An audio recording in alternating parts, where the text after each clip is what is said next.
Sir नेमकं kidney प्रत्यारोपण म्हणजे नेमकं काय असतं?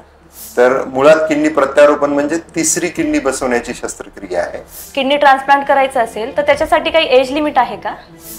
18 वर्षाच्या वरचे आणि 80 वर्षाच्या कमी. सर आजकाल लहान मुलांमध्ये ही किडनीचा आजार बऱ्याच प्रमाणात बघायला भेटत आहे, तर त्यांच्यासाठी ही किडनी प्रत्यारोपण हे ऑप्शन आहे का सर? हो, निश्चितच लहान मुलांची सुद्धा किडनी प्रत्यारोपण होऊ शकते. सर जेव्हा किडनी प्रत्यारोपणची जी लास्ट स्टेज असते तर तेव्हा आपण डायरेक्ट ट्रान्सप्लांट करू शकतो की आपल्याला डायलिसिस हे करावंच लागतं सर? आता ही ते रुग्णाच्या कंडिशनवर डिपेंड करतं. नमस्कार, आपले स्वागत आहे मेडिकोर हॉस्पिटल छत्रपती संभाजीनगर येथे. आपल्यासोबत आज उपस्थित आहे डॉक्टर सचिन सोनी, जे मेडिकोर हॉस्पिटलमध्ये किडनी विकार तज्ज्ञ आणि किडनी प्रत्यारोपण तज्ज्ञ म्हणून कार्यरत आहेत. सरांचा या क्षेत्रात अनेक वर्षांचा अनुभव आहे, तसेच हजारो रुग्णांवर सरांनी यशस्वीरित्या उपचार केलेले आहेत. आजच्या भागात आपण जाणून घेणार आहोत किडनी प्रत्यारोपण म्हणजे नेमकं काय, तसेच किडनी प्रत्यारोपणाची गरज कोणत्या रुग्णांना भासते, तसेच डोनरची निवड कशी केली जाते आणि ट्रान्सप्लांट नंतरचा जीवन प्रवास कसा असतो आणि बरंच काही. चला तर जास्त वेळ न घालवता स्वागत करूया डॉक्टर सचिन सोनी सरांचे. सर, आपण आमच्या प्रेक्षकांना तुमची ओळख करून द्याल का? नमस्कार, मी डॉक्टर सचिन सोनी, छत्रपती संभाजीनगर येथे गत 16 वर्षापासून किडनी रोग तज्ज्ञ आणि किडनी प्रत्यारोपण तज्ज्ञ म्हणून कार्यरत आहे. आतापर्यंत साधारणतः 700हून अधिक यशस्वी किडनी प्रत्यारोपण करण्याची मला संधी प्राप्त झाली आहे. सध्या मी मेडिकोर हॉस्पिटल छत्रपती संभाजीनगर येथे गेल्या 4 वर्षापासून कार्यरत आहे. मला सांगण्यास इथे आनंद होतो की याही रुग्णालयात किडनी प्रत्यारोपणाचं काम अत्यंत चांगल्या पद्धतीने चालू आहे. मागच्या 3 वर्षात महाराष्ट्रात मुंबई आणि पुणे हे महानगर वगळता मेडिकोर हॉस्पिटल छत्रपती संभाजीनगर सातत्याने सर्वात अधिक प्रत्यारोपण आणि शिवाय प्रत्यारोपणाचे यश ह्या दोन्ही क्षेत्रात अग्रेसर आहे. धन्यवाद सर आपण दिलेल्या माहितीबद्दल. आपण पुढच्या प्रश्नाकडे वळूयात. सर, नेमकं किडनी प्रत्यारोपण म्हणजे नेमकं काय असतं? ज्या रुग्णांना कायमस्वरूपी किडनी आजार असतो, म्हणजे ज्यांच्या दोन्ही किडनी कार्यरत नाही आहे, दोन्ही किडनीची कार्यक्षमता 10% कमी आहे आणि हा आजार त्यांना कायमस्वरूपी आहे, अशा रुग्णांना त्यांचं जीवन सुधारण्यासाठी एक नवीन किडनी बसवण्याची गरज असते. बऱ्याच लोकांना असा गैरसमज असतो की किडनी प्रत्यारोपण म्हणजे जुनी खराब झालेली किडनी काढणे आणि नवीन किडनी त्या जागी बसवणे. तर मुळात किडनी प्रत्यारोपण म्हणजे तिसरी किडनी बसवण्याची शस्त्रक्रिया आहे. तिसरी किडनी एका नवीन जागी, मेडिकल टर्ममध्ये त्याला राईट इलियाक फोसा म्हणतात, किंवा साध्या शब्दात जर आपल्याला समजायचं असेल तर बेंबीच्या उजव्या दिशेने उजव्या बाजूला ही किडनी बसविण्यात येते आणि हेच किडनी प्रत्यारोपण आहे.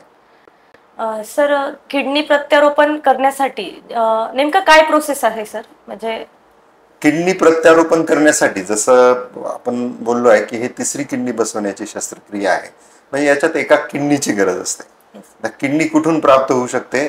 एक तर लिव्हिंग डोनर म्हणून असतं किंवा एक कॅडेवर डोनर म्हणून असतं. कॅडेवर डोनर म्हणजे मेंदूमृत जे झाले, ब्रेन डेड झाले आहे, जे आपले अवयव दान करू इच्छितात, जे त्या कॅडेवर डोनरच्या क्रायटेरियामध्ये बसतात, त्यांची प्रतीक्षा सूचीनुसार म्हणजे वेटिंग लिस्टनुसार त्यांना किडनी प्राप्त होते. आपल्याकडे कॅडेवर ट्रान्सप्लांटचे प्रमाण फार कमी आहे, असं मी सांगेल की 5%पेक्षाही कमी आहे. जर आम्ही 100 ट्रान्सप्लांट करू तर त्याच्यापैकी एखाद दुसरंच प्रत्यारोपण कॅडेवर असतं, बाकी सर्व लिव्हिंग डोनर असतात. लिव्हिंग डोनर म्हणजे घरातला आपला नातेवाईक, जवळचा व्यक्ती जो आपल्यासाठी किडनी दान करू इच्छित आहे, तर हे लिव्हिंग डोनर असतात. तर किडनी जी प्राप्त होते ती आपल्याला लिव्हिंग डोनर पासून किंवा कॅडेवर डोनर पासून. सर, जर एखाद्या पेशंटला म्हणजे किडनी ट्रान्सप्लांट करायचं असेल तर त्याच्यासाठी काही एज लिमिट आहे का? 18 वर्षाच्या वरचे आणि 80 वर्षाच्या कमी, ज्यांची तब्येत चांगली आहे.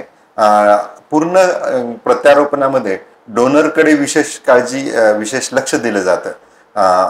कोणताही प्रत्यारोपण टीम असेल, ट्रान्सप्लांट टीम असेल, डोनर सेफ्टी फर्स्ट हा त्याच्यातला एक मूल मंत्र आहे. एक बेसिक फंडामेंटल पॉइंट असतो की डोनरला दात्याला नुकसान नाही झालं पाहिजे. तर दात्याच्या प्रत्यारोपणाआधी भरपूर तपासण्या होतात, त्याची फिटनेस बघण्यात येते आणि तो जर फिट असेल, तो 18 वर्षाचा असो किंवा 80चा असो किंवा 75चा असो, तो जर फिट असेल, या शस्त्रक्रियेमुळे त्याला काही नुकसान होणार नसेल, शस्त्रक्रियेदरम्यान किंवा भविष्यात सुद्धा काही नुकसान होणार नसेल, तर अशा प्रकारच्या दात्यांची आपण किडनी डोनेशनसाठी निवड करतो. सर, ट्रान्सप्लांट झाल्यानंतर किती दिवस पेशंट आणि डोनर हॉस्पिटलमध्ये ऍडमिट असतात? तर साधारणतः जो दाता आहे त्याला आम्ही 6 ते 7 दिवस दवाखान्यात ठेवतो आणि रुग्णाला 12 ते 14 दिवस दवाखान्यात ठेवण्यात येतं. आणि जसं मी आधी सांगितलं की हे जे आहे त्यांचं हॉस्पिटलचं वास्तव्य जे आहे, दात्याचं, रुग्णाचं, हे सगळं आम्ही जे काही पॅकेज सांगितलं त्या पॅकेजचाच भाग असतो. जर सगळं प्रत्यारोपण प्रक्रिया निर्विघ्नी झाली, सर्व व्यवस्थित झालं, तर या काळात रुग्णाची सुट्टी होते. कधी काही कॉम्प्लिकेशन आले, काही नवीन अडचणी निर्माण झाल्या, काही इन्फेक्शन झालं, तर रुग्णाचा दवाखान्यातला कार्यकाळ, राहण्याचा काळ वाढू शकतो.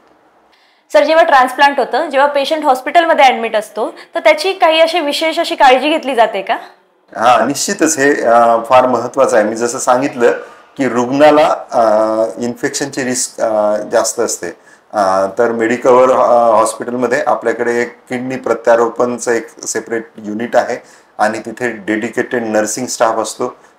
त्या विंगमध्ये, त्या युनिटमध्ये फक्त रुग्ण आणि त्यांची काळजी घेणारे डॉक्टर आणि परिचारिका म्हणजे नर्सिंग स्टाफ या व्यतिरिक्त आम्ही इतर कोणालाही एंट्री देत नाही.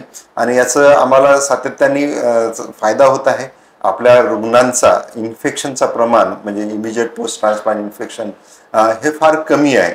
0 आहे असं म्हणता येत नाही, कारण काही रोगांना इन्फेक्शन होतात, पण हे प्रमाण अत्यल्प आहे. मला तर असं वाटतं की विदेशी रुग्णालयात ज्या लेव्हलची, ज्या स्तराची काळजी घेण्यात येते, विदेशी किंवा आपण नेहमी पुणे, मुंबई या ठिकाणच्या रुग्णालयाचं उदाहरण देतो, त्या स्तराची काळजी आपला स्टाफ आपल्या रुग्णांची घेतो, जेणेकरून त्यांना ट्रान्सप्लांट नंतर कोणतंही इन्फेक्शन नाही व्हावं किंवा इतरही कोणतं कॉम्प्लिकेशन किंवा कोणती गुंतागुंत नाही व्हावी यासाठी विशेष काळजी घेण्यात येते.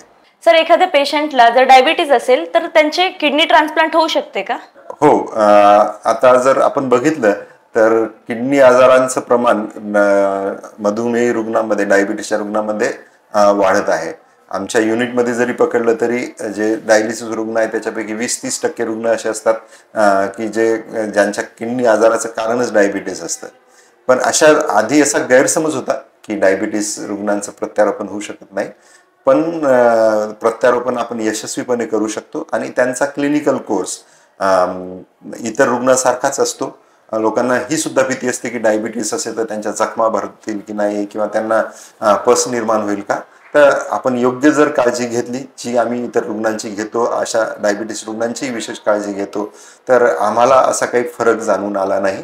डायबिटीस रुग्ण सुद्धा निश्चितच अशा प्रकारचं किडनी प्रत्यारोपण करू शकतात. सर, आजकाल लहान मुलांमध्येही किडनीचा आजार बऱ्याच प्रमाणात बघायला भेटत आहे, तर त्यांच्यासाठी ही किडनी प्रत्यारोपण हे ऑप्शन आहे का सर?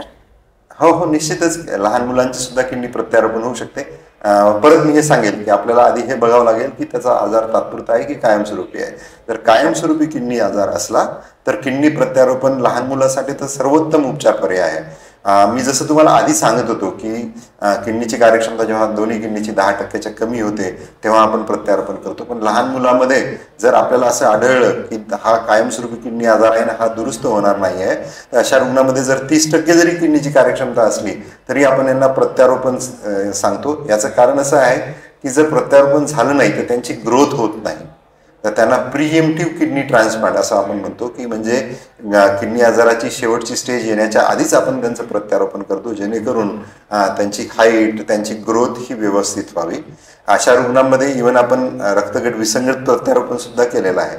माझ्या अनुभवात मी एका 6-7 वर्षापासून तर त्याच्या पुढच्या वयाच्या बऱ्याच रुग्णांचे यशस्वीपणे प्रत्यारोपण केले.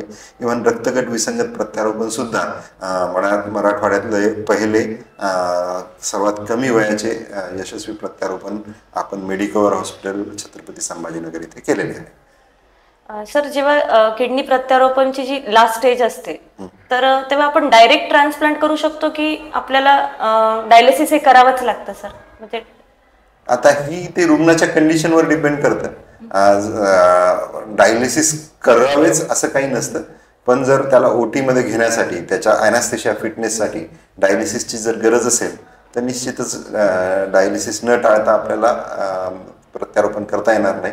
डायलिसिस करून रुग्णाची कंडिशन व्यवस्थित करूनच त्याला त्याच्या बऱ्याच गोष्टी आम्ही बघतो त्याच्यात, म्हणजे त्याच्या शरीरातलं इलेक्ट्रोलाइट्स कसे आहे, ब्लडचे रिपोर्ट कसे आहे, ऍसिड बेसचं प्रमाण कसं आहे, ते जर ओके असेल, त्याच्यात काही अडचण नसेल, भूल देण्यासाठी अडचण नसेल तर विदाऊट डायलिसिस सुद्धा करता येतं.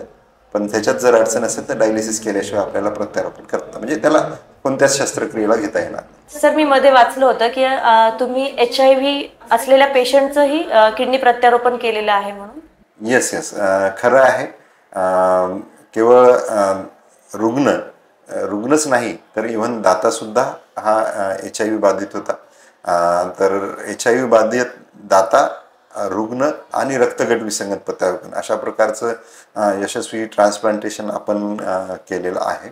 आणि आमच्या माहितीनुसार हे एशिया खंडातलं पहिलंच असं प्रत्यारोपण आहे की जिथे दाताही पॉझिटिव्ह, घेणाराही पॉझिटिव्ह आणि रक्तगट विसंगत अशा स्वरूपाचं.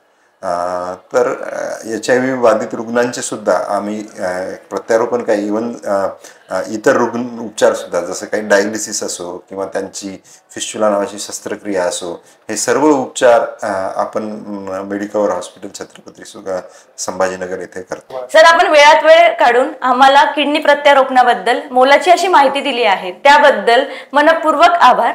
किडनी ट्रान्सप्लांट सारख्या गंभीर विषयावर योग्य माहिती मिळणं फार गरजेचं आहे, कारण ती माहिती कोणाचं तरी आयुष्य वाचवू शकते. आपण आज जे शिकलो तो इतरांपर्यंत पोहोचवणं ही आपली सामूहिक जबाबदारी आहे. तर आजचा एपिसोड तुम्हाला कसा वाटला हे आम्हाला नक्की कळवा. धन्यवाद.